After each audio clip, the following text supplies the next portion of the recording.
मुंबई मराठी माणसाची राहिली का असा प्रश्न खेदानं विचारावासा वाटतोय, कारण मुंबईत मराठी माणसाचा टक्का आणखी घसरलाय। हिंदी भाषकांची लोकसंख्या तितक्याच प्रमाणात वाढलेली आहे। मुंबईतला मराठी टक्का घसरतोय, हिंदीचा वाढतोय। मुंबईत हिंदी भाषकांची संख्या 40% वाढली। मुंबई होतीये हिंदी भाषकांचं शहर। महाराष्ट्राची राजधानी मुंबई दिवसेंदिवस मराठी माणसासाठी परकी होत चाललीये, कारण मुंबईत हिंदी भाषकांची संख्या तब्बल 40%नी वाढली आहे। एकीकडे वाढणारा हिंदी भाषकांचा टक्का आणि दुसरीकडे कमी होत जाणारा मराठी माणूस, यामुळे मराठी माणसाच्या आमची मुंबईचा प्रवास हळूहळू हिंदी भाषकांचं अधिकृत शहर असा सुरू झालाय। जेव्हापासून महाराष्ट्र नवनिर्माण सेनेची स्थापना झाली तेव्हापासून हीच गोष्ट बोलतोय।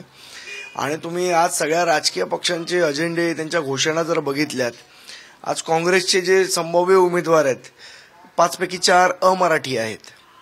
आज शिवसेना सारखा पक्ष म्हणतो उत्तर भारतीयों के सन्मान में शिवसेना मैदान में, भाजप म्हणते मुंबईच्या विकासात उत्तर भारतीयांचा हात। मला असं वाटतं हे सगळ्याचं द्योतक आहे की मुंबईतला मराठी माणूस ज्यांनी मुंबई महाराष्ट्रासाठी एक लढ्याद्वारे खेचून आणली, आज तिकडे मराठी माणूस संकटात सापडलाय। मातृभाषेसंदर्भातला 2011 सालचा जनगणनेचा जो अहवाल आहे त्यानुसार मुंबईत हिंदी मातृभाषकांची संख्या 40%नी वाढली आहे।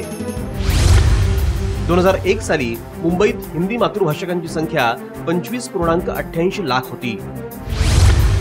2011 मध्ये हेच प्रमाण 35.98 लाख झालं।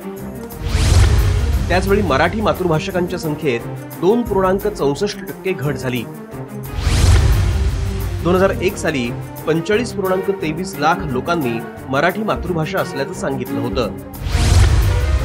2011 मध्ये हेच प्रमाण 44.4 लाख इतकं झालंय। ते अनधिकृत झोपड्यांचं जाळ्याच्या जाळं विणलं जात आहे, त्यांना अनधिकृत झोपड्यांना घरं दिली जात आहेत।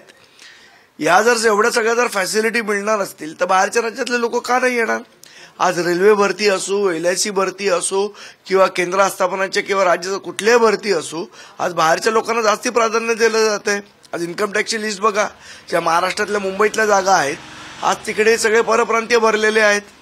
LICची लिस्ट बघा, आज एअर इंडियाची लिस्ट बघा, कुठल्याही केंद्र आस्थापना रेल्वेची लिस्ट बघा, आज जास्तीत जास्त परप्रांतीय येतात। कशामुळे येत आहेत? कारण इथला जो मराठी माणूस आहे त्याला नोकरीची संधीच मिळत नाहीये, जे काय आहेत ते तिकडनं भरले जात आहेत। मुंबईत वेगवेगळ्या भाषा बोलल्या जात असल्या तरी मराठी भाषा ही मुंबईची मुख्य ओळख आहे। पण मागच्या काही वर्षात उत्तर भारतातून होणाऱ्या स्थलांतरामुळे मुंबईच्या लोकसंख्येमध्ये बदल होत आहेत। मुंबईच्या शेजारी असलेल्या ठाणे आणि रायगडमध्येही भाषिक लोकसंख्येत हे बदल दिसून येत आहेत। मराठी माणसासाठी आणि मराठी भाषेसाठी ही नक्कीच चिंतेची बाब आहे। मिलिंद तांबे, साम TV, मुंबई।